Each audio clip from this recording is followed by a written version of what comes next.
করে না। তৃণমূল কংগ্রেস বিশ্বাস করে আনসারুল্লাহ বাংলা, বাংলাদেশ মুজাহিদ্দিন এবং আল কায়দা টাইপের যত সংগঠন রয়েছে, পিএফআই ব্যান্ড সংগঠন, তাদের উপরেই ভর করে এখন তৃণমূল কংগ্রেসটা চলছে। কারণ এই ভুয়ো ভোটার, এই যে 16 লক্ষেরও বেশি যে ভুয়ো ভোটার, এই ভুয়ো ভোটারের উপরে ভর করেই কিন্তু তৃণমূলের 48% ভোট।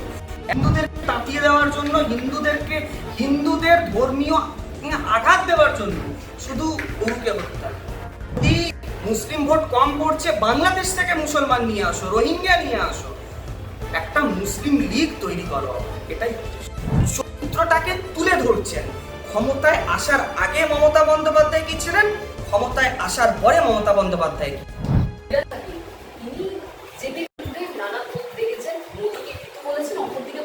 রাজ্যে কোথাও কি হিন্দু মুসলিমের মধ্যে বিভেদ তৈরি হচ্ছে? শ্রী চৈতন্যদেবের যে প্রেম বাণী তাতেই বিশ্বাস করে তৃণমূল কংগ্রেস শ্রী চৈতন্যদেবের কোনো বাণীতে বিশ্বাস করে না। তৃণমূল কংগ্রেস বিশ্বাস করে আনসারুল্লাহ বাংলা, বাংলাদেশ মুজাহিদ্দিন এবং আল কায়দা টাইপের যত সংগঠন রয়েছে, পিএফআই ব্যান্ড সংগঠন, তাদের উপরেই ভর করে এখন তৃণমূল কংগ্রেসটা চলছে। যদি সেটা না হতো তাহলে ফিরহাদ হাকিম এই কথাটা বলতেন না যে সবাইকে দাওয়াতে ইসলাম দিচ্ছি। ফিরহাদ হাকিম বলতেন না যে এটা মিনি পাকিস্তান, কলকাতাকে তো উনি মিনি পাকিস্তান বলে মনে করেন। ফিরহাদ হাকিম এটা বলতেন না যে আমরা একদিন মেজরিটি হয়ে যাব আর 80%-এর উপরে মানুষ উর্দু বলবে। বিষয়টা এখানে হলো যে মুসলিম ভোটটাকে আরও বেশি কনসলিডেট করো। যদি মুসলিম ভোট কম পড়ছে, বাংলাদেশ থেকে মুসলমান নিয়ে আসো, রোহিঙ্গা নিয়ে আসো, একটা মুসলিম লীগ তৈরি করো, এটাই উদ্দেশ্য। এই যে গো হত্যার জন্য আজকে দেখলাম হিন্দু সেবা দল তারা পথে নেমেছে, বিধানসভার বাইরে তারা হনুমান চালিসা পাঠ করেছে, সেটা থেকে খানিকটা দূরে, সেখানে অনুমতি পাওয়া যায়নি। এই বিষয়টি বলবেন? এটাই তো বিচারিতা হলো পশ্চিমবঙ্গ সরকারের। দেখুন, গো হত্যা এইভাবে আজকে যে প্রকাশ্যে হচ্ছে, রাস্তার মধ্যে রক্তের নদী বয়ে যাচ্ছে, এটা তো অনুষ্ঠান একটা না, কোনো অনুষ্ঠান নাই। গো হত্যা কেন করছে? গো হত্যাটা এই জন্যই করছে শুধু যে হিন্দুদেরকে দেখাই যে দেখো তোমরা যাকে গো মাতা বলো তাকে আমরা কাটছি। এই জন্যই, শুধু হিন্দুদেরকে তাতিয়ে দেওয়ার জন্য, হিন্দুদের ধর্মীয় আঘাত দেওয়ার জন্য শুধু হত্যা। কেন? যেখান থেকে এই ধর্মটা এসেছে, এই সম্প্রদায়টা যেখান থেকে এসেছে, সেখানে কটা গরু পাওয়া যেত? সৌদি আরবে কটা গরু পাওয়া যেত বলুন আমাকে? সৌদি আরবে তো গরু ছিল না। সেখানে কি বলি হতো? সেখানে কি তারা কুরবানি করতো? এটা ভারতে এসে শুধুই যে গরু কাটবো বা গরুকে আমরা কুরবানি দেবো, এটা কেন হয়ে যায়? কারণ এখানে এরা দেখছে যে এখানে মেজরিটি পার্সেন্টেজ হিন্দুদেরকে আঘাত করতে হবে। কি করে আঘাত করতে হবে? গরু নিয়ে আসো, গরুকে কাটো, ফেসবুকে দেখাও, নদী বানিয়ে দাও, রক্তের নদী। সারা কলকাতা জুড়ে কল থেকে নিয়ে রাস্তার মধ্যে শুধু রক্তের নদী হয়ে যাচ্ছে। কেন? এর জবাবটা কে দেবে?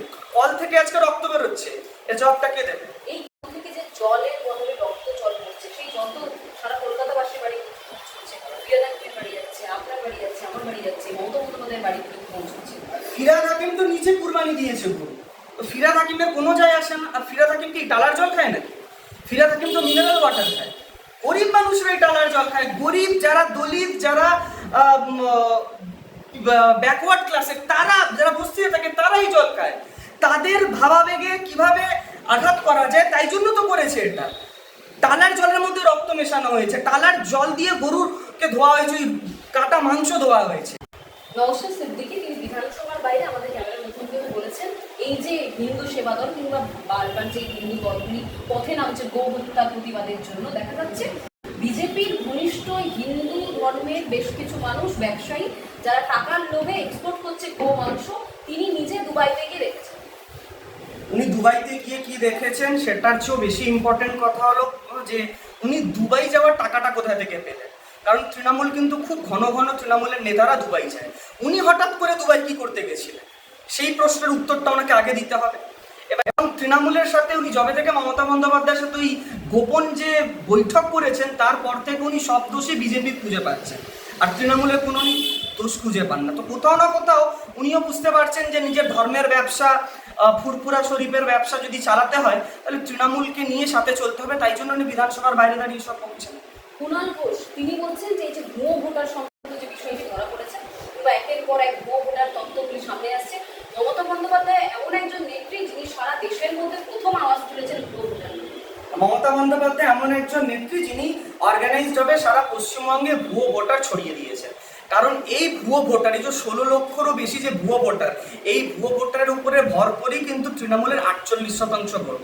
একদিকে তৃণমূলের 30% ফিক্সড, আর একদিকে তৃণমূলের 16 লক্ষর বেশি ভুয়ো ভোটার, বাংলাদেশ থেকে রোহিঙ্গা এরা সব ভোট দিতে আসে।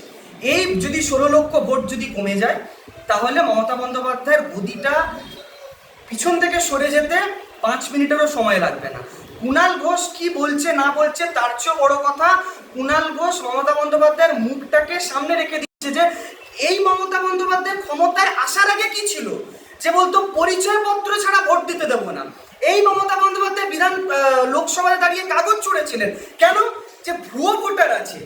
আজকে এই মমতা বন্দ্যোপাধ্যায় ক্ষমতায় আসার পরে বুথে বুথে ভুয়ো ভোটার ঢুকিয়ে দিচ্ছেন, বাগদাতে, কাকদ্বীপে, উত্তরবঙ্গের জায়গায় জায়গায় ভুয়ো ভোটার, ওনার নিজের বুথের মধ্যে ভুয়ো ভোটার।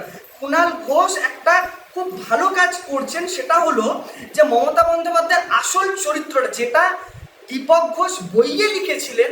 সবাই তো আর বই পড়তে পারে না, যারা বই পড়ার সময় যার কাছে নেই তাদের কাছে চরিত্রটাকে তুলে ধরছেন।